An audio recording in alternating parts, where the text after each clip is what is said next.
Assalomu alaykum azizlar. Mana bedalarimiz tayyor bo'lib kelgan. Ko'rpa o'ti beda o'tlarimiz juda ham zo'r bo'lib, mana gullab tayyor holatga kelgan. Bu yerda mana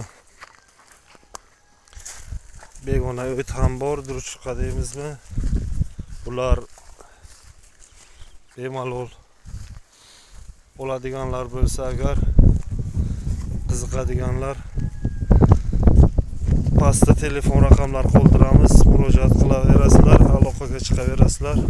Mana bu yerda begona o'tlik yer bu molavqoti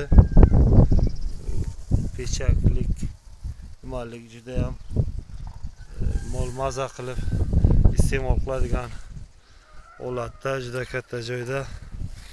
Mana shularda qiziquvchilar bo'lsa agar bemalol murojaat qilaverasizlar.